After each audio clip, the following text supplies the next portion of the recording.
News insight supported by उपकार चक्की fresh आटा खाएर त हेर्नुहोस्।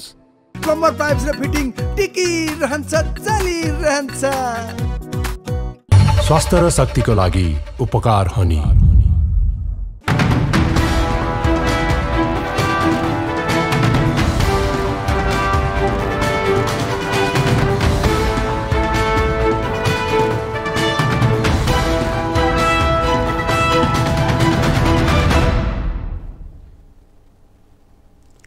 तपाईको चासोको न्यूजबारे विस्तृतमा बुझ्ने समय हो यो। खास न्यूजलाई खास कोणबाट हेर्ने समय हो यो। हरेक दिन यो समयमा हामी साझा र ताजा मुद्दा लिएर तपाईहरुमाझ आउने छौं। नमस्कार, म प्रेजिना देवकोटा। सुरु गरौं हेडलाइन्सबाट। नेपालका wicket keeper Asif Sheikh ICC spirit of cricket अवार्डबाट सम्मानित। अवार्डले नेपाली क्रिकेटमा निराशाका बीच आशाको दियो जलायो।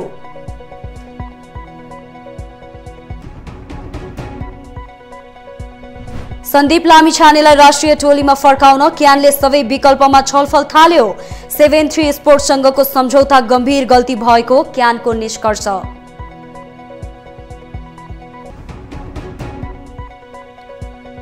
प्रेम प्रसाद आचार्यले सामाजिक सञ्जालमा उठाएका विषयमा छानबिन गर्न सरकारद्वारा समिति गठन। आचार्यले नाम उल्लेख गरेका व्यक्तिहरू विरुद्ध प्रहरीमा किटानी जाहेरी दर्ता।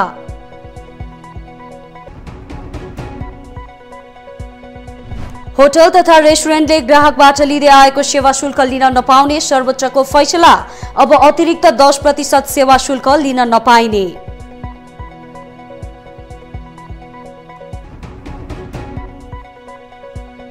र नेपालमा मानव बेचबिखनको अवस्था झनै कहाली लाग्दो बन्दै महिलाको तुलनामा पुरुष बेचबिखनको क्रम पनि बढ्दो।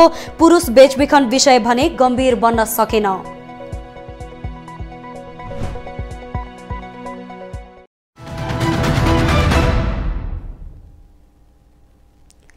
नेपालका wicket keeper Asif Sheikh ICC spirit of cricket घोषित भएका छन्। नेपाल र आयरल्यान्ड बीचको 6औं खेलमा आरिफले प्रदर्शन गरेको खेल भावनाका आधारमा उनी सम्मानित भएका हुन्। ओमानमा 14 फेब्रुअरी 2022 मा भएको खेलमा आयरल्यान्डका स्टार एन्डी म्याकबर्नीलाई रन आउट नगर्ने निर्णयको चौतर्फी प्रशंसा भएको थियो। रन लिने क्रममा म्याकबर्नी लड्न पुगेका थिए। म्याकबर्नी लडेपछि आरिफले रन आउट गरेका थिएनन्। जुन खेल भावना यस वर्ष सर्वाधिक चर्चा र प्रशंसा पाएको छेड थियो। त्यसैले ICC spirit of the cricket award Asif शेखले पाएका हुन्। गत वर्ष अल अमरेड क्रिकेट मैदानमा आयरल्यान्ड विरुद्ध तीव्र गतिका बलर कमल सिंह ऐरीको 19औं ओभरको तेस्रो बलमा मार्क आदिरले 1 रन लिने क्रममा नन स्ट्राइकबाट दौडिएका एन्डी म्याकबर्नी कमलसँग अल्झिएर लड्न पुगेका थिए। यसरी Asif ICC spirit of cricket award जित्ने पहिलो नेपाली खेलाडी बनेका छन्। लगातार विवादित बनिरहेको नेपाली क्रिकेटका लागि शेखले पाएको यो अवार्डले निराशाका बीच आशाको दियो जलाएको छ। खेलको भावनालाई समर्थन गर्ने खेलाडी वा टोलीलाई मान्यता दिन आईसीसीले हरेक वर्ष ICC spirit of cricket award प्रदान गर्छ।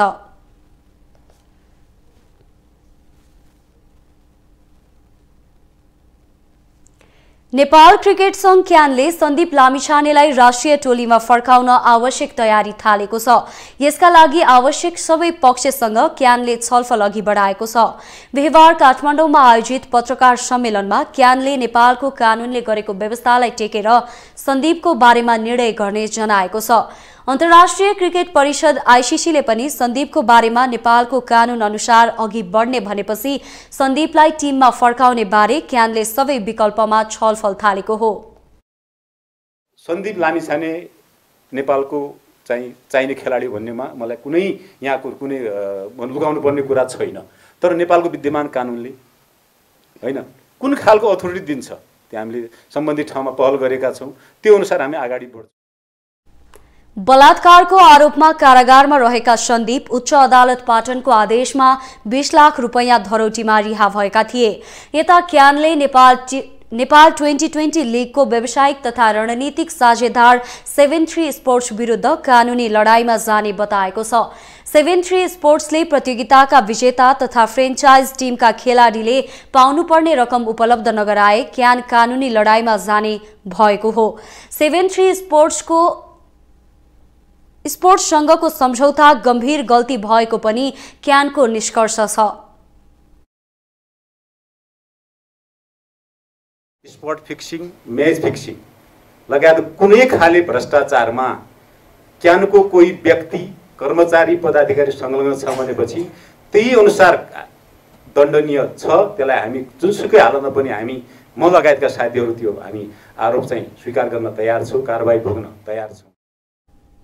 क्रिकेटको विकास र हित सोच्दा सोच्दै पनि 73 स्पोर्ट्सका कारण बदनामी भोग्नु परेको पनि क्यानको प्रश्नोक्ति छ।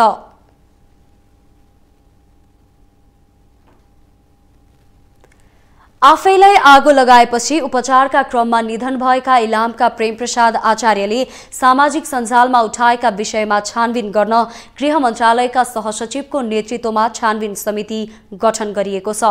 बिहिबार गृह मन्त्रालयका सहसचिव नारायण प्रसाद रिसालको संयोजकत्वमा 6 सदस्यीय छानबिन समिति गठन गरिएको हो। आत्मदाहको प्रयास गरेका आचार्यले सामाजिक सञ्जालमा उठाएका सबै विषयमा यथाशीघ्र छानबिन गरी प्रतिवेदन तयार पार्न र त्यस सम्बन्धमा सरकारले के गर्नुपर्ने हो सुझाव तयार पार्ने गरी समितिलाई कार्यदेश दिइएको छ। यसअघि बुधबार बसेको मन्त्री परिषदको बैठकले आचार्यको विषयमा छानबिन गर्न र यथाशीघ्र प्रतिवेदन तयार पार्न गृह मन्त्रालयलाई जिम्मेवारी दिएको थियो। यसैबीच आत्मदाह गर्नुअघि प्रेमप्रसाद आचार्यले लेखेको फेसबुक स्ट्याटसमा नाम उल्लेख गरेका व्यक्ति विरुद्ध किटानी जाहेरी दर्ता भएको छ। अधिवक्ता स्वागत नेपालले जिल्ला प्रहरी परिसर काठमाडौँमा किटानी जाहेरी दर्ता गरेका हुन्। विभिन्न व्यापारिक घराना लगायतको नाम आचार्यले फेसबुकमा लेखेका थिए।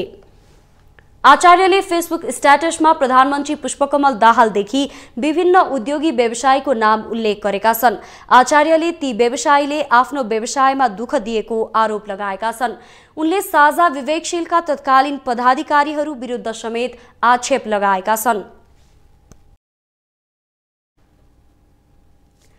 प्रेमप्रसाद आचार्यको आत्मदाह प्रकरणपछि उनले उठाएको मुद्दामा सहमत जनाउनेहरूको भिड बढ्दो छ। आचार्यले गरेको विद्रोह राज्य विरुद्ध भएको भन्दै राज्यले अब पनि सुधारको बाटो नहिँडे अवस्था भयावह हुने चेतावनी दिँदै सडकमा युवाहरूको आवाज चर्को बन्न थालेको छ। एक रिपोर्ट। आचार्यलाई न्याय दिनुपर्ने माग गर्दै राज्यद्वारा गरिएको हत्या विरुद्ध काठमाडौँ अपराइजिङ नामको ब्यानरमा गरिएको प्रदर्शनमा युवाहरूको संख्या बढ्दो छ। समाजमा सबै थरीका युवाहरू प्रदर्शनमा सहभागी हुन थालेका छन्। भ्रष्ट राज्य संयन्त्र विरुद्ध एकजुट हुन आह्वान गर्दै प्रदर्शनमा उत्रिएका युवाहरूले विभिन्न नारा अंकित प्ले कार्ड बोकेर आचार्यले गरेको विद्रोहमा न्यायको भीख माग्न थालेका छन्। नेपालमा जागिर छैन भने हामी चाहिँ जहिले पनि भनिरहन्छौँ हाम्रा छोराछोरीहरू चाहिँ विदेश गइरहेछन् जागिर पाउनलाई, तर नेपालमा साना र मझौला उद्योगलाई सरकारले त्यति प्रोत्साहन नै गर्दैन र विभिन्न टाइपको कानुनहरूमा पनि कमजोरी छ र कानुन जुन ठाउँमा छँदैछ त्यहाँ चाहिँ व्यवहारमा सरकारी तन्त्रको व्यवहारमा कमजोरी छ। सिडिओ कार्यालय पुलिसहरू पनि धनी मान्छे अथवा धनी व्यवसायीको तर्फबाट खडा भइहाल्छ। करदेखि लिएर विभिन्न टाइपको समस्याहरू साना र मझौला उद्योगहरूलाई छ के। प्रदर्शनमा उत्रिएका साना व्यवसायीहरूले सरकारले साना तथा मझौला उद्योगलाई प्रोत्साहन नगरेको गुनासो गरेका छन्। कोरोनाको कारण व्यापारमा घाटा हुँदा पनि सरकारले व्यवस्था गरेको उनीहरूको आरोप छ। लघुवित्तले मानसिक रूपमा यातना दिएको भन्दै प्रदर्शनमा उत्रिएकाहरूले राज्यले यसतर्फ ध्यान दिन ढिलो भइसकेको बताएका छन्। अब ब्याङ्कहरू, लघुवित्तहरू हैन घर घर आउने टर्चर दिने, हाम्रो बच्चाहरूलाई टर्चर दिने, ब्याङ्कहरू आउने कुनै बेला हामी घरमा भेट्दैन हाम्रो बच्चाहरूलाई नाम निकालिदिन्छु भन्ने हैन। आज अब छैन पैसा 2-4 दिन कुट्नुस् न भन्दाखेरि अहिले भर्खर ल्याउनुस्, अहिले ल्याउनुस् होइन भने के सामान छ सामानै उठाउँछु भन्नुहुन्छ लघुवित्तहरूले। अनि पसल छ ल पसलमा ताला लगाइदिन्छु भन्नुहुन्छ, हामीले गरेर खान नपाउने। सरकारी नीति नै कमजोर भएकाले पहुँचको आधारमा अनुदान वितरण भएकाले साना र मझौला उद्योगहरू संकटमा परिरहेका छन्। एकातिर चर्को ब्याज दर, अर्कोतर्फ ठूलो व्यापारीको दबदबाका कारण पनि व्यापारीहरूले हैरानी बेहोर्नु परिरहेको छ। सरकारले दिएको अनुदानहरू स्वयं साना तथा मझौला उद्यमीलाई नै परोस्। यो अनुदानहरू पनि यसमा जुन किसानको अनुदान पनि ठुलालाई जाने, ठुला व्यापारी ठुला पहुँचलाई जाने, जुन हामीले हाम्रो नीति ल्याएर हाम्रो टपिक्स ल्याएका अनुदानहरू पनि ठुलाबाट नै जान्छन्। कमजोर नीति, नियामककारी निकायको लापरवाही र सरकारको गैर जिम्मेवारीपनले प्रत्येक व्यापारीमा प्रेम प्रसाद आचार्यको दुःख लुकेको छ। राज्यले प्रत्येक नागरिकलाई अभिभावकत्व अनुभूति गराउन सक्नुपर्ने पाठ पनि आचार्यले नै पढाएका छन्। निराशाको अन्त्य जीवनको विसर्जन होइन भनिन्छ नै आफैले आफैलाई सिद्ध्याउनु पनि घोर पाप हो। कानुनको दृष्टिमा अपराध नै हो, तर सबैका लागि अवस्था सहज हुन्नन्। यही असहज अवस्थाले निम्त्याउने कहाली विकराल बन्दो छ। यही भएर पनि खुला समाजमा बन्द हुन र विरक्ति न कसैलाई पनि दिनुहुन्न भन्ने मत र तर्क पनि बलियो बन्न थालेका छन्। एक रिपोर्ट। मानिस सधैँ उन्नति प्रगति नै चाहन्छ। कोही पनि आफूले गरेको कामको नोक्सानीको अपेक्षा गर्दैनन्। सबैले आफ्नो जीवन अमूल्य ठानेको हुन्छ, तर पनि आर्थिक, सामाजिक, मानसिक लगायतका कारणहरूले आत्महत्याको बाटो रोज्न धेरै विवश बनाइएका छन्। मंगलबार नयाँ बानेश्वरको संसद भवन अघि इलामका 36 वर्षीय प्रेम प्रसाद आचार्यले विद्रोहको भाषा आत्मदाहको माध्यमबाट प्रयोग गरे। गत मंसिरमा पनि पुष्पा नेउपानेले आत्मदाह गरेर जीवन त्याग गरिन्। आत्महत्याको बाटो रोज्नेमा धेरै युवा नै रहेका छन्। आर्थिक, सामाजिक, मानसिक अवस्थाका पाटोका कारणले समाजमा कहालीको यो घटना बढ्दो छ। सधैँ अस्थिर रहने देशको राजनीतिक अवस्थाले पनि नागरिकमा चरम निराशा बढेको र सो निराशा उदासीनताले जीवन त्यागको निर्णयमा पुग्ने गरेको मानवशास्त्रीहरूको तर्क छ। समाजका विभिन्न इकाइहरू हुन्छन्। समाजमा भएका जुन विभिन्न किसिमका समस्याहरू हुन्छन्, ती समस्याहरूबाट मुक्त कोही पनि हुँदैन। तसर्थ मानिसले के बुझ्नु जरुरी छ भने यस्तो अत्यन्त खतरानाक एक किसिमको आत्मदाहको जुन मृत्यु वरण गर्नु भनेको समाजको निम्ति, देशको निम्ति एउटा घातक र एउटा समाज एक प्रकारले भन्यो भने अथवा सरकार एक प्रकारले भन्यो लज्जितको परिस्थिति पनि हो। प्रेम आचार्यको आत्मदाहको घटनापछि नेपालमा राजनीतिक अस्तव्यस्तताका कारण गरी खाने अवस्था नरहेको भन्दै सरकारको पनि चर्को विरोध सुरु भएको छ। यता सबै कुरामा असफल भएपछि समाजको अवहेलना र इज्जत नै नरहने भयो भन्ने सोचको विकास हुँदा धेरै युवाहरू डिप्रेसनमा जाने गरेको मनोविदहरूको मत छ। सामान्य निराशा त सबैलाई हुन्छ। जीवन भनेकै उकारी उरारी हो होइन। तर डिप्रेसन हुँदाखेरि चाहिँ 24 घण्टा जस्तो लामो समय जस्तो होइन, 2 हप्ताभन्दा लामो समयदेखि मन निराश हुन्छ के, नकारात्मक सोचहरू आउँदै जान्छन् होइन। अनि अब बेलैमा उपचार भएन भने माइल्ड, मोडरेट, सिभियरसम्म पनि जान सक्छ। र डिप्रेसनमा गएका सबै मान्छेले होइन कि 15-20% मान्छेले आत्महत्या गर्न सक्ने जोखिम पनि हुन्छ यदि बेलैमा उपचार पाएन भने, सहयोग पाएन भने होइन। त्यही भएर त्यो निराशा छ भने यसको त बेलैमा उपचार गर्नु पर्यो होइन। यसमा चाहिँ राज्यको, स्वयं व्यक्तिको पनि, परिवारको पनि, साथीभाइहरूको पनि त्यति नै मद्दत आवश्यक हुन्छ। मानवशास्त्रीहरूका अनुसार समाजमा विभिन्न समस्याहरू हुने गर्दछन्, तर समस्याको समाधानका लागि परिवार वा साथीभाइसँग खुलेर कुरा राख्नले पनि यस्ता घटनामा कमी ल्याउन सकिने मानवशास्त्री तथा मनोविदहरू बताउँछन्। अझ मानसिक समस्यालाई अरू रोग जस्तै निको हुने रोगका रूपमा लिइनुपर्ने र सहज मान्नुपर्नेमा जोड दिएका छन्। नेपालमा पनि वर्षेनी 6000 भन्दा बढीले आत्महत्याको बाटो रोज्ने गर्छन्। विश्वमा प्रत्येक वर्ष 8 लाख भन्दा बढी मानिसले आत्महत्याको बाटो रोज्ने गर्दछन्। सन् 2017 मा गरिएको एक सर्वेक्षणमा विश्वमा कुल मानिसको मृत्यु मध्ये 1.4% को मृत्यु आत्महत्याका कारण भएको थियो। सन् 2019 को तथ्याङ्कमा सबैभन्दा बढी श्रीलङ्का, काजाकिस्तान, बेलारुस र रुस लगायतका देशमा आत्महत्याका घटना बढी हुने गरेको प्रतिवेदन सार्वजनिक भएको थियो। आत्महत्याका घटनामा महिला भन्दा पुरुषको संख्या बढिरहेको छ। तर नेपालको सन्दर्भमा भने अब प्रेमले गरेको विद्रोहपछि उनले देखाएको असन्तुष्टि निराकरण खोजे अन्य युवाहरूलाई निराशाको बाटोमा जानबाट रोक्न सकिने ठाउँ पनि प्रशस्त बनेको छ। मानवशास्त्रीय दृष्टिकोणमा आत्मदाह आत्महत्या बढ्नुमा सामाजिक संस्थाको दोष हो। बिना कारण एक व्यक्तिले आफूमाथि अन्याय गर्न सक्दैन भन्ने मान्यता राख्छ। प्रहरीको नजरमा आत्महत्या आत्मदाह अपराध होला। मनोविदको नजरमा मनोरोग। राजनीतिक व्यक्तिले राजनीतिक मुद्दा बनाउलान्, तर मानवशास्त्रीय दृष्टिकोणमा प्रेमप्रसाद आचार्यको मृत्युलाई कसरी लिने? मानवशास्त्री डाक्टर विष्णु राईले उक्त जिज्ञासा मेटाउने कोसिस गरेका छन्। प्रेमप्रसाद आचार्यको आत्मदाह प्रहरीको नजरमा यो अपराध हो। मनोविदको नजरमा हेर्ने हो भने यो एउटा रोग हो। राजनीतिक कर्मीको दृष्टिकोणले यसलाई राजनीतिक मुद्दा बनाइरहेका छन्, तर मानवशास्त्रीय दृष्टिकोणमा हेर्ने हो भने यो आत्मदाहलाई कुन रूपमा लिने? हामी यसै विषयमा केन्द्रित भएर मानवशास्त्रीय प्राध्यापक डाक्टर विष्णु राईसँग कुराकानी गर्दैछौँ। सर, तपाईँलाई अर्थ न्युजमा स्वागत छ। धन्यवाद। आत्मदाह भएको छ प्रतिनिधि सभा अगाडि नै, तपाईँले यो घटनालाई कसरी लिनुभएको छ? अब यो समाजका विभिन्न इकाइहरू हुन्छन्। समाजमा भएका जुन विभिन्न किसिमका समस्याहरू हुन्छन्, ती समस्याहरूबाट मुक्त कोही पनि हुँदैन।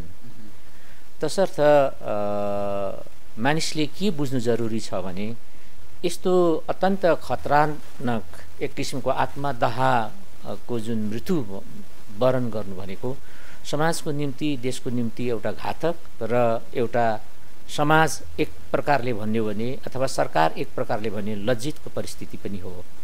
किन मानिसहरूले आत्मदाह गर्छन् भन्ने पछाडिको फ्याक्टरहरू बुझ्नु जरुरी हुन्छ।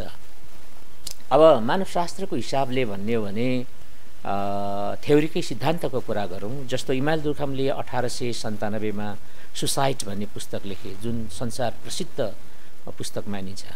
त्यसमा उसले अब्स्ट्रक्टिभ सुसाइड भन्छ, एउटा 4 फ्याक्टरमध्ये एउटा अब्स्ट्रक्टिभ सुसाइड भन्छ। त्यो भनेको के भने मानिसले समाजबाट बिस्तारै आफूलाई इन्डिभिजुअल रूपमा आफूलाई पर राख्दै जान्छ र समाजबाट ऊ एक किसिमको उसको सम्बन्धहरू टाढा हुँदै जान्छन्। अब यो सम्बन्धहरू टाढा हुँदै जान्छन् भन्नुको तात्पर्य समाजमा किन त्यो किसिमको त्यो मानिसलाई त्यो किसिमको समस्या क्रिएट भयो भन्ने कुराहरू बुझ्नु जरुरी हुन्छ। जब उसले एक्लो महसुस गर्छ र समस्याबाट अत्यन्तै पीडित हुन्छ, त्यसपछि आफ्नो अभिव्यक्त गर्न उसले समाजमा सक्दैन, किनभने उसले आफूलाई लाजको महसुस गर्दो हो अथवा समाजमा आफ्नो अस्तित्व नै छैन भन्ने कुरो ठान्दो हो, जसलाई अब्स्ट्रक्टिभ सुसाइड भनिन्छ। त्यसपछि मानिसले अन्ततः आफ्नो विचार गुमाउन सक्छ र उसले आफ्नो मृत्युलाई प्राप्त गर्ने प्रयास गर्छ। सामाजिक संस्थाहरूको दोष चाहिँ कतिको रहन्छ? जस्तो हाम्रो समाज, सामाजिक संस्था, चरित्र, शिक्षा, यी विषयहरूमा दोष चाहिँ को रहन्छ दोषीको? यसमा त एउटा सामाजिक स्ट्रक्चर, जुन हामी एन्थ्रोपोलोजी सोसियोलोजीमा भन्छौँ, सोसल स्ट्रक्चर, सोसल बिहेभियर भन्छौँ, समाजको बनावट र समाजको बिहेभियर, उसको विशेषताहरू के छ भन्ने कुराले पनि व्यक्तिको व्यक्तित्वमा ठुलो प्रभाव पर्छ। जस्तो तपाईँले भन्नुभयो अस्ति भएको के आचार्य भन्नुभयो, प्रेम आचार्यको यो जुन आत्मदाहलाई पनि यो एङ्गलबाट हेर्न सकिन्छ, किनभने उहाँले आत्मदाह गर्नुपर्ने बाध्यता के सिर्जना भयो भने समाजको प्रेसर हो कि होइन? सामाजिक प्रेसर नभए त उहाँले गर्नु भएन नि। त्यसकारण त्यो समाजले कस्तो किसिमको प्रेसर दियो? उहाँले ऋण लिएर उहाँले तिर्नु सक्ने अवस्था भएन कि, अथवा तिर्छु भन्दा भन्दै उहाँलाई तिर्ने वातावरण तयार भएन कि, अथवा साथीभाइसँग लिएको ऋणलाई उहाँलाई धेरै प्रेसर भयो, लाज महसुस भयो, आफ्नो सर्वस्व गुमेको महसुस भयो, जसले गर्दाखेरि उहाँले त्यो आत्मदाह गर्ने प्रयास गर्नुभयो कि, अथवा सरकारी निकायबाट त्यो किसिमको प्रेसर भयो कि, जसले गर्दाखेरि तिमीले यो काम गर्नुपर्छ अथवा यो ऋण लिएपछि तिमीले तिर्नुपर्छ, होइन भने तिमीलाई यो कारबाही गरिनेछ, तिम्रो सर्वस्व यो तिमीले राखेको धरोटीहरू समाप्त हुनेपर्छ, यावत कुराहरूको प्रेसर हुनसक्छ। त्यसले गर्दा यस्ता कुराहरूलाई जसलाई हामी समाजशास्त्रमा सोसल इन्स्टिट्युसन्स भन्छौँ, सरकारका यी इन्स्टिट्युसन्सहरू, समाजलाई फेसिलिटेट गर्ने इन्स्टिट्युटहरू, सामाजिक संस्थाहरू, सङ्घ संस्थाहरू, सरकारका इकाइहरू, यसले चाहिँ समाजमा व्यक्तिलाई सकारात्मक वातावरण सृजना गर्नुपर्छ। यहाँ त सरकारी संस्थाहरू मात्र नभइकन यहाँ त व्यक्तिले खडा गरेका संस्थाहरू अथवा दुई वा दुईभन्दा बढी व्यक्तिले मिलेर बनेका समुदायहरू, यिनीहरूले खडा गरेका यी मूल्य मान्यताहरूका कारण पनि त यी आत्मदाहका घटना बढेका हुन् जस्तो पनि देखिन्छ। हो नि। अब के भनेदेखि जस्तो तपाईँले भन्नुभयो अब व्यक्तिगत रूपमा खडा गरेका सङ्घ संस्थाहरू जस्तो भन्नुहोस् तपाईँ अब सहकारी संस्थाहरू होइन सहकारी फाइनेन्सियल इन्स्टिट्युसनहरू सबै छन् अब उहाँहरूलाई अब गभर्मेन्टले मोनिटरिङ गर्नु पर्यो अब ती संस्थाहरूले प्रफिट ह्युम्यानिटीको निम्ति मानव विकासको निम्ति सहयोग गरिरहनु भएको छ कि प्रफिटलाई आफ्नो व्यक्तिगत रूपमा मात्रै हेरिरहनु भएको छ यो कुरामा पनि गभर्मेन्टले निगरानी गर्नु पर्यो त्यस्तो संस्थाहरूलाई जसले गर्दाखेरि मानिसले केही लगानी गरिसकेपछि केही प्रफिट लिने कोसिस गर्छ नि त त्यसको लागि उसले कुनै पनि सङ्घ संस्था अथवा व्यक्तिसँग ऋण लिन सक्छ तर कति हदसम्म लिने र कति हद उसलाई चाहिँ ट्याक्स गर्ने भन्ने कुरा त वैधानिक रूपमा सरकारले नियामक निकायहरूले त त्यसलाई त निगरानी त गर्नु पर्यो होइन अब 1 रुपियाँ इन्भेस्ट गरेर 2 रुपियाँ नाफा कमाउने सङ्घ संस्थाहरू होइन फाइनेन्सियल जुन इन्स्टिट्युसन्सहरूले प्रयास गरियो भनेदेखि त सधैँभरि त त्यो मान्छेलाई त पिर पर्ला नि त उसलाई लगानी गरिसकेपछि उसको बिजनेस सफल भएपछि न उसले पनि रिटर्न आउने हो भन्ने हिसाबले सङ्घ संस्थाहरूले लगानी गर्नुपर्ने तर सङ्घ संस्थाहरूले के लगानी गरेको हामी देखिरहेछौँ भने ऋण दिने उसँग धितो मजबुत लिने तिरै तिर्छ नतिरे यसबाट असुल गर्छु भनेर अमानवीय किसिमको व्यवहार गरेको हामी देख्छौँ त्यस मध्येमा आचार्यजीको दुखान्त मृत्यु भएको हुनसक्छ कि भन्ने मेरो एउटा विचार हो अब नेपालको शिक्षा नीति शिक्षा प्रणाली व्यावहारिक शिक्षा एकातिर छ शिक्षा अर्कोतिर गइरहेको जस्तो देखिन्छ उहाँले उठान गर्न खोजेको विषय चाहिँ राजनीतिक मुद्दा पनि छ उहाँको व्यक्तिगत जीवनमा आइपरेका व्यावसायिक जीवनहरू पनि उठान गर्नुभएको छ सबै कुराहरू चुन्नुभएको छ सम्भवतः उहाँले आफ्नो आत्मवृत्तान्त त्यहाँ 6579 वडामा व्यक्त गर्नुभएको छ यसले चाहिँ के गर्नुपर्छ सुधार गर्नुपर्ने पक्ष को कहाँ सुध्रिनुपर्छ अब उहाँले के लेख्नु भएको थियो त्यति कुरा त मैले थाहा पाइनँ तर तपाईँहरूले भने जस्तै मिडियाका साथीभाइहरू सुनिरहेको छु अब हाम्रो शिक्षामा व्यावहारिक शिक्षा उपयुक्त छ हाम्रो पढाइ के हो भने युनिभर्सिटीको हाम्रो विश्वविद्यालयको पढाइहरू के भयो भनेदेखि व्यावहारिक शिक्षा भएन हामीले सैद्धान्तिक शिक्षा मात्रै दियौँ सैद्धान्तिक शिक्षा र व्यावहारिक शिक्षालाई सँगसँगै लिएर जानु पर्थ्यो जसले गर्दाखेरि विश्वविद्यालयबाट निस्केपछि उहाँले आफ्नो पर्सनल लाइफ इन्डिभिजुअललाई चाहिँ प्र्याक्टिकल्ली आफूलाई प्रयोग गरेर उहाँले आफूलाई व्यावसायिक बनाउन सक्ने प्रयास गर्नुपर्छ हाम्रो विद्यार्थीहरूलाई त्यो किसिमको शिक्षा नीतिमा पनि हाम्रो केही परिमार्जन नितान्त गर्नु छ जसले गर्दाखेरि विद्यार्थीहरूले अथवा कुनै पनि व्यक्तिले शिक्षा प्राप्त गरिसकेपछि पनि उहाँहरूले जब व्यावहारिक शिक्षामा जानु सक्नुहुन्न तबसम्म बेरोजगार हुन्छ बेरोजगार भएपछि यसरी नै विदेश जानुपर्ने हुन्छ विदेशमा मान्छे बिक्री गर्नु पाउँदा सरकार खुसी छ हैन विदेशमा हाम्रो जनशक्तिलाई बौद्धिक जनशक्तिलाई रोकेर विकासको प्रक्रियामा प्रयोग गर्नुपर्ने थियो तर हाम्रो विदेशमा युवा बिक्री गर्ने मन्त्रालय हामी खोलेर बसेका छौँ र गौरव गर्छौँ हामीले यति हजार मान्छेलाई चाहिँ रोजगारीको निम्ति विदेश पठायौँ त्यो दुर्भाग्य हो एउटा मन्त्रीले हाम्रो सरकारले त्यो बोल्नु भनेको त्यो मनासिब कुरो चाहिँ होइन तपाईँले भने जस्तै सबै क्षेत्रमा अहिले वितृष्णा देखिन्छ हाम्रो सञ्चारकर्ममा हेर्ने भने सञ्चारकर्मी साथीहरू फ्रस्ट्रेसन भएका छन् प्रहरी हेर्ने भने प्रहरी पनि त्यस्तै खाले निराश भएका देखिन्छन् व्यवसायी पनि निराश जति नेपालमा काम गरिरहेछन् अथवा विदेशमा जानेहरू पनि विदेशमै निराश सबैतिर निराशा जस्तो देखिएका छन् त्यसो भए यो देशमा खुसी चाहिँ को छ त खुसी त कोही छैनन् तर खुसी आफै हुनुपर्छ हामीले सबैलाई निराश नदेखाउँ त्यसो भयो भनेदेखि भोलि हाम्रो सोसियल स्ट्रक्चर इन्स्टिट्युसनले भत्ताभङ्ग भएर जान्छ त्यसकारण हामी सबैले निराशा हुनुपर्ने अवस्था चाहिँ हामीले त्योतर्फ चाहिँ नजाउँ हामीले भएको कुरालाई कसरी सपारेर लाने भन्ने कुरा चाहिँ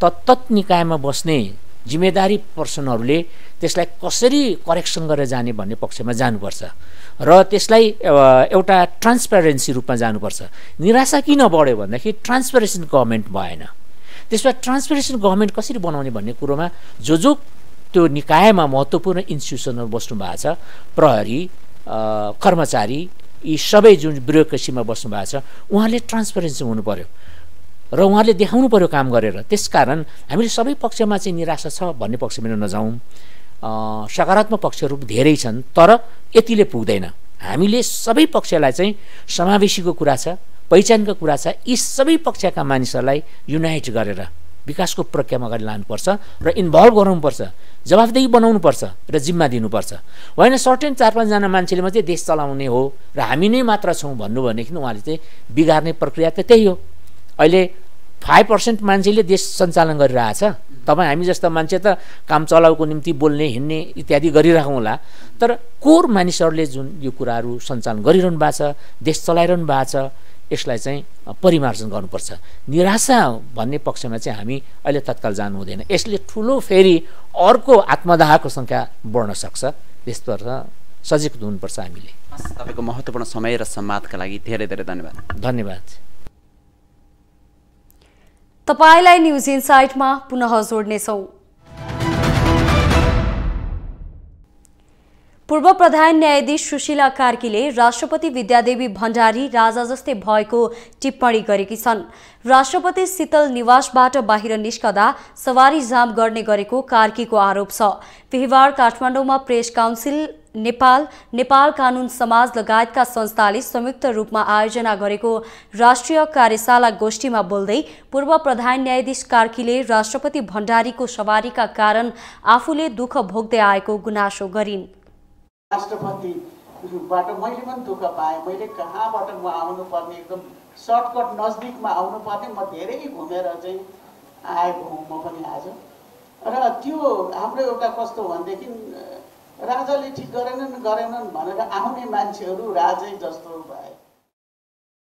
गोष्ठीमा आम निर्वाचन 2022 को मिडिया अनुगमन प्रतिवेदन बारे छलफल समेत गरिएको थियो। कार्यक्रममा निर्वाचन आयोगका प्रमुख आयुक्त दिनेश कुमार थपलियाले सामाजिक सञ्जाललाई पनि नियमन तथा व्यवस्थापन गर्नुपर्ने बताए।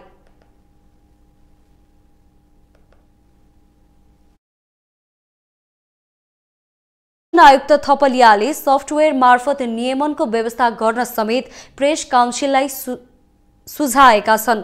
उनले निर्वाचन बारे रहेको अन्योलता कम गर्न एकीकृत निर्वाचन कानून लिएर संसदमा जाने समेत बताए।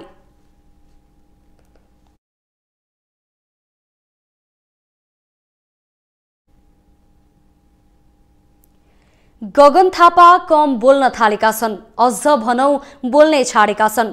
मुलुकका ज्वलन्त विषयमा सटिक भनाइ राख्ने गगनको गर्जनमा दम पनि हुन्छ। तर मङ्सिर 4 को निर्वाचनपछि भने बनेको संघीय संसदमा गगन बोलेका समेत छैनन्। के महामन्त्री भएपछि बोल्न छाडेको हो या संसदमा हिजोको तुलनामा आज कांग्रेसका धेरै सांसदहरू भएपछि बोल्न छाडेको हो? बोल्नुपर्ने धेरै विषयमा पनि उनी बोलेका छैनन् किन त? एक रिपोर्ट। पुस 25 गतेपछिको संघीय संसदको पहिलो बैठकमा पनि सांसद थापाले संसद भवन परिसर बाहिर आएर मात्र बोले। सञ्चारकर्मीसँग उनले त्यतिखेर बोलेको र इङ्गित गरेको विषयले मुलुकको राजनीतिलाई नै तरङ्गित गरेर छोड्यो। संसद विघटनको विषयलाई एमाले अध्यक्षले सही मान्नु र पुरानो गठबन्धन छोडेर ओलीको आशीर्वादमा प्रधानमन्त्री बनेका पुष्पकमल दाहालले गल्ती नै मान्नुलाई उनीहरू बीच पहिलो बैठकमा नै विग्रहको बीजारोपण भएको संकेत थापाले गरेका थिए।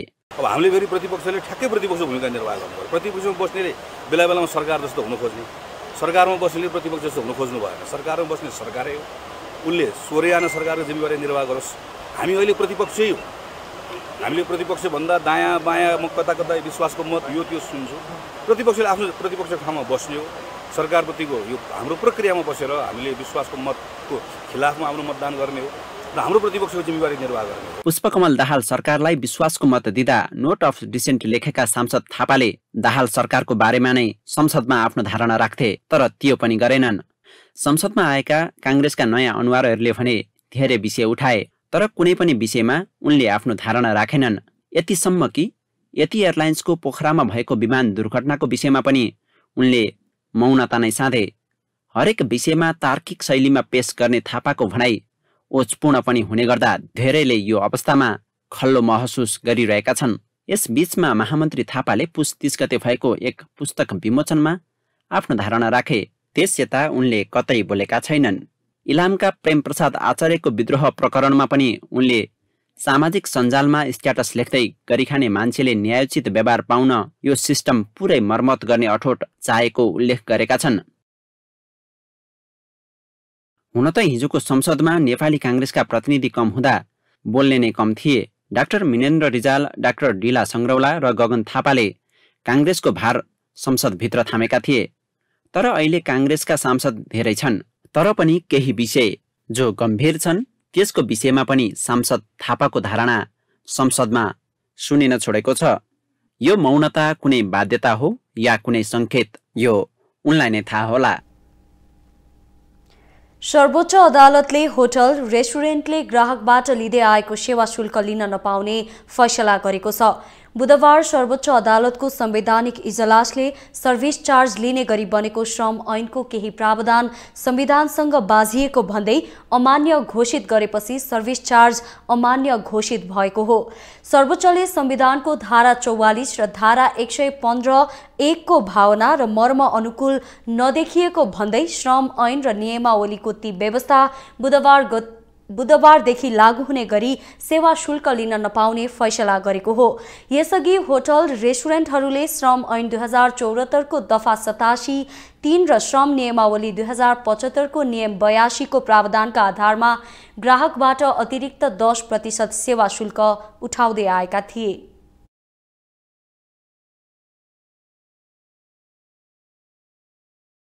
के हो भने मेनु प्राइसमा रहेको मूल्य नै अन्तिम मूल्य कायम हुनुपर्छ। त्यसमा चाहिँ 10% सेवा शुल्क र अब त्यो 10% सेवा शुल्क जोडेर हुनाउने मूल्यमा 13% भेटी एक्स्ट्रा लिन पाइँदैन, भ्याट एक्स्ट्रा लिन पाइँदैन भनेर हालेको मुद्दा हो। र जिल्ला अदालतले गरेको फैसला पनि त्यही हो कि यो कानुन विपरीत छ, लिन पाइँदैन। मेनु प्राइसमा भएको मूल्य नै अन्तिम मूल्य कायम गर्नु र यदि भ्याट लाग्ने हो भने त्यसमै इन्क्लुड गरेर लिनु भनेर फैसला गरेको हो र कार्यान्वयन गर्नु भनेको छ। सर्वोच्च अदालतले गरेको फैसला चाहिँ सर्भिस चार्जको नाममा कुनै व्यवसायी वा सङ्गठन संस्थाले छुट्टै शुल्क उठाउन पाइँदैन। कर लगाउने अधिकार संविधानले सङ्घीय राज्यलाई मात्र दिएको छ। सङ्घीय कानुनअनुसार सङ्घीय राज्यले मात्रै, केन्द्र सरकारले मात्रै पाउँछ। त्यसकारणले कसैले कर उठाउन, अन्य थप सेवा शुल्क वा कर उठाउन पाउँदैन।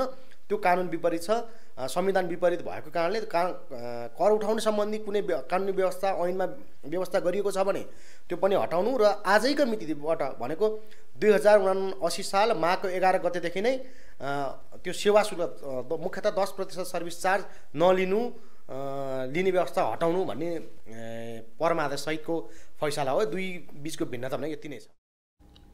कायम मुकायम प्रधान न्यायाधीश हरिकृष्ण कार्की, न्यायाधीशहरू विश्वम्भर प्रसाद श्रेष्ठ, ईश्वर प्रसाद खतिवडा, आनन्द मोहन भट्टराई र अनिल कुमार सिन्हाको संवैधानिक इजलासले फैसला सुनाएको हो। यसअघि काठमाडौँ जिल्ला अदालतले पनि होटल रेस्टुरेन्टले अतिरिक्त सेवा सुविधा लिन नपाउने फैसला गरेको थियो, तर कार्यान्वयनमा चुनौती देखिएको थियो।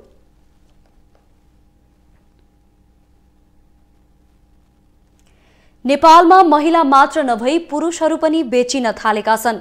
बेचिने पुरुषको संख्या हरेक वर्ष बढ्दो छ, तर महिला बेचबिखन जस्तो पुरुष बेचबिखनलाई गम्भीर रूपमा लिएको भने पाइँदैन। महिला र पुरुषको बेचबिखनको प्रकृति फरक भए पनि दुवै अपराधको दायराभित्र भने अटाएका छन्। एक रिपोर्ट।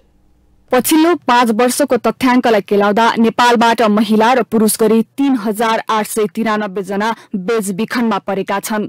मानव बेचबिखन तथा ओसार पसार ब्युरोमा दर्ता भएको मुद्दालाई हेर्दा 1680 जना महिला बेचबिखनमा पर्दा 2213 जना पुरुष पनि बेचिएका छन्। आर्थिक वर्ष 2079-80 को पछिल्लो 6 महिनामा मात्रै नेपालमा मानव बेचबिखनका 570 वटा मुद्दा दर्ता भएका छन्। जति चाहिँ महिला दिदीबहिनी हुन्छ त्योभन्दा बढी पुरुष दाजुभाइहरू पनि यसो मानव बेचबिखन र ओसार पसारमा प्रभावित हुनु परेको अवस्था छ। हाम्रो चाहिँ आँकडाले त्यो देखाउँछ।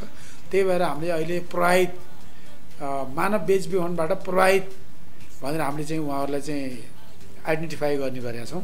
र यसमा चाहिँ यहाँले राखेको चाहिँ जिज्ञासाको सन्दर्भमा हामीले चाहिँ यो मानव बेचबिखन पहिला जुन तरिकाले हुन्थ्यो त्यो तरिका अहिले चेन्ज भएको छ। जस्तै हामीले अलि 10 वर्ष अगाडिको हेर्ने हो भने हामीले त्यतिबेला हामीले चेलीबेटी बेचबिखन भन्थ्यौँ र त्यो अवस्थामा चाहिँ सबै नेपालबाट अलिकति गाउँले जीवनस्तर अथवा अलि आर्थिक रूपमा अलि विभिन्न वर्गका मान्छेहरू महिला दिदीबहिनीहरूलाई नेपालबाट विभिन्न चाहिँ प्रलोभनमा पारेर इन्डियामा लगेर इन्डियाका विभिन्न चाहिँ स्टेटहरूमा विभिन्न चाहिँ कोठीहरूमा लगेर बिक्री वितरण गर्ने त्यो ट्रेन थियो भने अहिले चाहिँ त्यो त्यति मात्र सीमित नभएर त्यो त यथावत छँदैछ नै।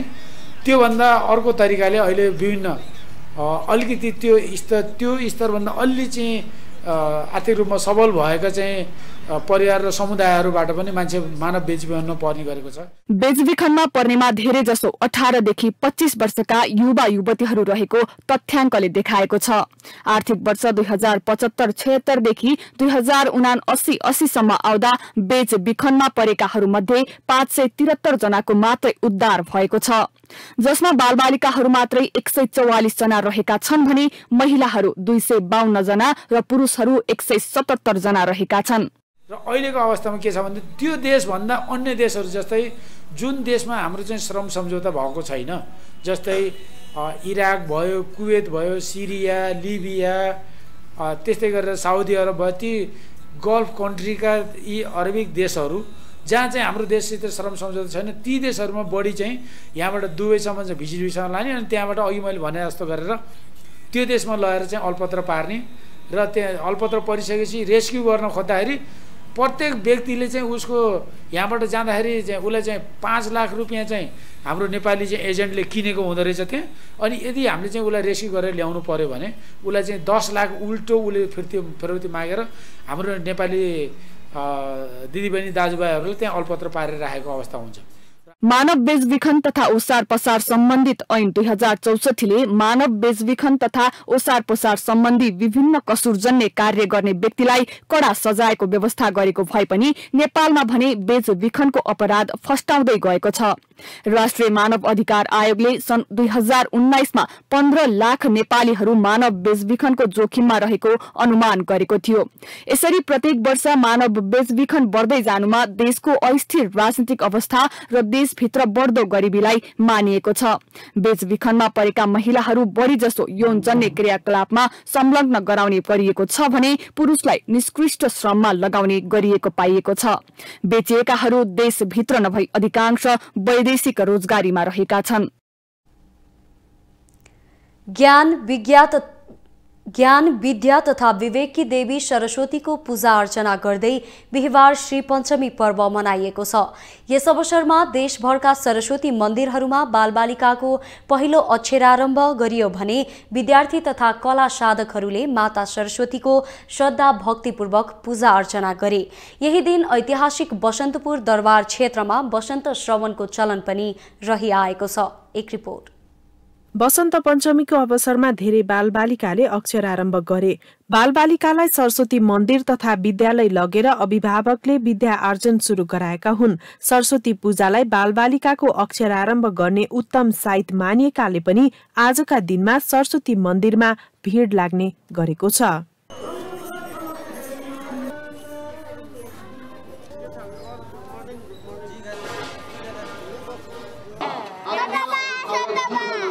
त्यसो त सरस्वतीलाई ज्ञान, विद्या, वृद्धि तथा विवेककी देवीका रूपमा पुज्ने गरिन्छ।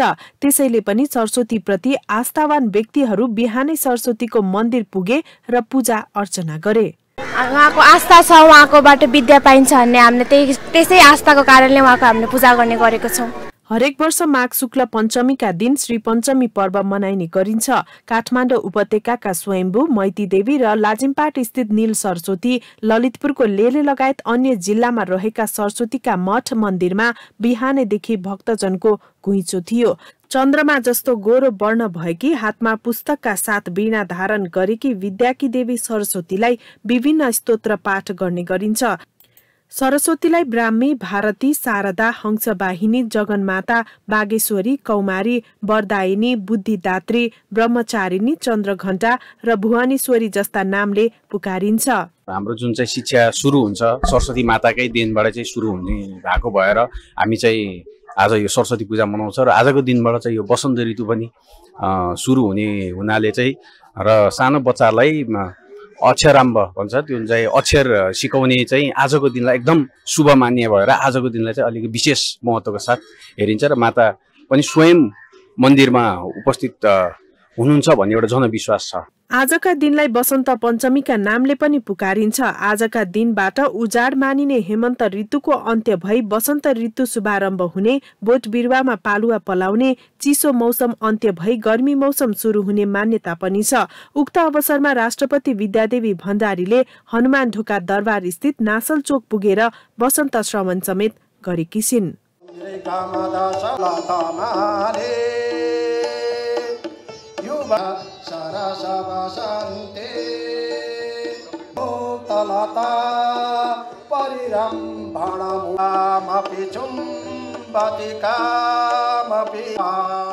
यो प्रचलन राजा प्रताप मल्लको पालादेखि नै चल्दै आएको पाइन्छ। सोही परम्परा अनुसार नासलचोक पुगेकी राष्ट्रपति भण्डारीलाई नेपाली सेनाको एक टुकडीले सलामी समेत अर्पण गरेको थियो। उक्त अवसरमा उपराष्ट्रपति नन्दबहादुर पुन, प्रधानमन्त्री पुष्पकमल दाहाल, कायम मुकायम प्रधान न्यायाधीश हरिकृष्ण कार्की, सभामुख देवराज घिमिरे र राष्ट्रिय सभाका अध्यक्ष गणेश प्रसाद तिमल सिन्हाको उपस्थिति रहेको थियो। भारतको अयोध्यामा निर्माणाधीन श्रीराम जन्मभूमि मन्दिरमा राखिने भगवान श्रीरामको मूर्ति बनाउनका लागि कालीगण्डकी नदीबाट निकालिएको शिला प्रयोग गरिने भएको छ। मूर्तिका लागि झिकिएको शिलालाई बिहिबार पूजा आजा सहित गलेश्वर धाम हुँदै बेनी बजारमा शोभायात्रा गरी विदाई गरिएको छ। म्यादीबाट सहकर्मी हरिकृष्ण गौतमले तयार पारेको यो रिपोर्ट हेरौं। भारतको उत्तर प्रदेशमा पर्ने फैजाबाद जिल्लाको अयोध्यामा निर्माणाधीन राम मन्दिरमा राखिने प्रतिमामा प्रसिद्ध धार्मिक स्थल गलेश्वर धाम क्षेत्रमा पर्ने कालीगण्डकी नदी किनारको शिला क्रेन मार्फत निकालिएको हो। शिलालाई श्री पञ्चमीको दिन विशेष पूजाआजा गरी जनकपुर धाम हुँदै अयोध्या पठाइएको छ। कालीगण्डकीका प्रत्येक चीजहरू, त्यहाँका शिलाहरू, त्यहाँका बोटहरू, त्यहाँका पानीहरू सबै पवित्र हुन्। ती शिलाहरू राख्यो भने घरहरू पवित्र बन्छन्। एउटा शिला मात्रै हामीले निर्माण गर्ने घरमा राख्यौँ भने त्यो पवित्र शिलाले बनेको घर सधैँ पवित्रता हुन्छ, त्यहाँ पोजिटिभ, त्यहाँ सकारात्मक कुराहरूको सञ्चार हुन्छ भनेरै हामीले प्रचार प्रसार गरेर हामीले यहाँ पर्यटनको वृद्धि गर्ने र यहाँको स्रोतहरू वृद्धि गर्ने नै हो। गत आइतबार गण्डकी प्रदेशका प्रमुख पृथ्वीमान गुरुङले धार्मिक विधि अनुसार क्षमा पूजा र गंगा पूजन गरेर शालिग्राम शिला हस्तान्तरण गरेका थिए। उनले जनकपुर मन्दिरका पीठाधीश राम तपेश्वर दास र अयोध्याको राम मन्दिर निर्माण समितिका सचिव राजेन्द्र सिंह पंकजलाई शिलाको प्रतीक स्वरूप 3वटा शालिग्राम हस्तान्तरण गरेका थिए। पवित्र क्षेत्र जयन्ती मङ्गलाकाली भद्रकाली कपालिनी भनेर जुन हामीले देवीको पनि पूजा गर्छौँ, यो मङ्गलादेखि रौसम्मको भूमि छ यहाँ अत्यन्त पवित्र यो ऊर्जा भूमि हो। यो ऊर्जा भूमिको शिला चाहिँ पोखरा डिल्लेवासीमा आज भरे चाहिँ विशेष हस्तान्तरण कार्यक्रम हुन्छ मुख्यमन्त्रीबाट। शिला प्राविधिक रूपमै करिब 1000 देखि 5000 वर्षसम्म टिकाउ हुने जनाइएको छ।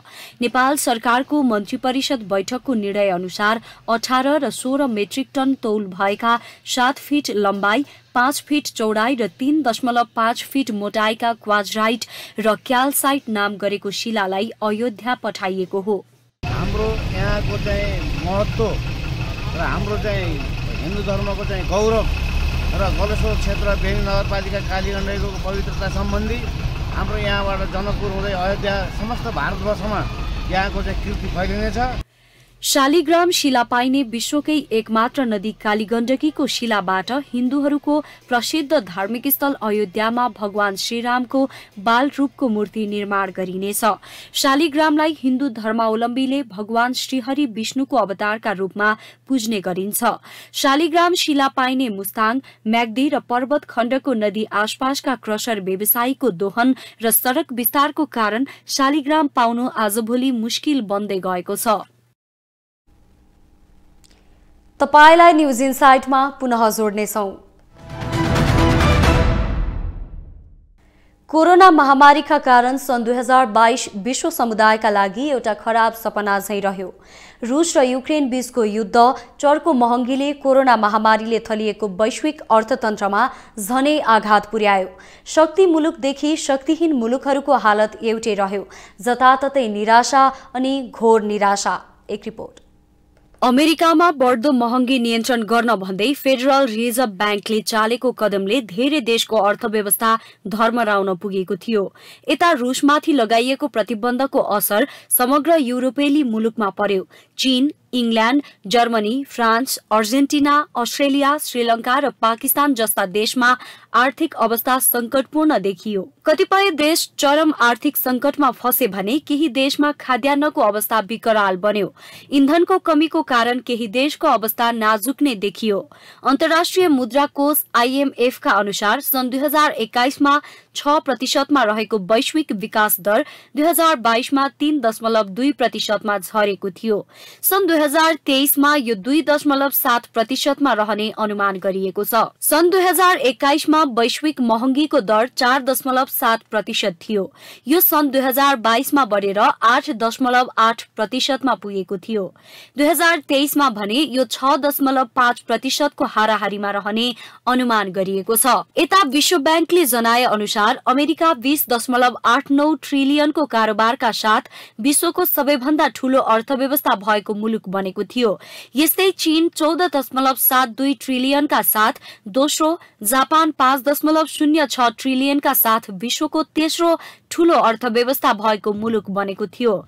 यस्तै 3.85 ट्रिलियनका साथ जर्मनी चौथो, 2.67 ट्रिलियनका साथ बेलायत पाँचौं र 2.66 ट्रिलियनका साथ भारत 6औं नम्बरको अर्थव्यवस्था भएको मुलुक बनेका थिए। विश्वभरको अर्थव्यवस्थालाई प्रभावित तुल्याउन अमेरिकी अर्थतन्त्र सन् 2022 मा आफै धर्मराउने अवस्थामा पुगेको थियो।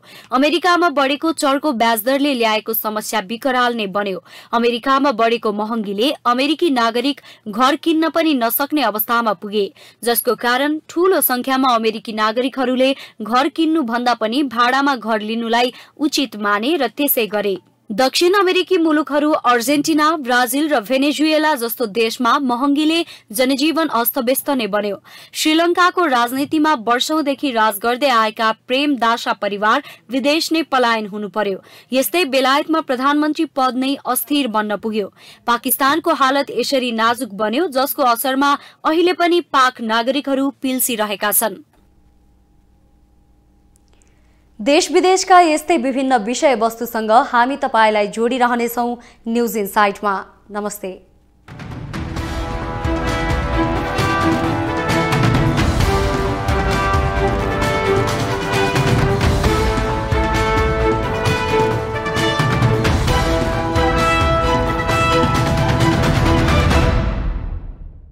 न्यूज इनसाइट सपोर्टेड बाय उपकार चक्की फ्रेश आटा खाएर त हेर्नुहोस्।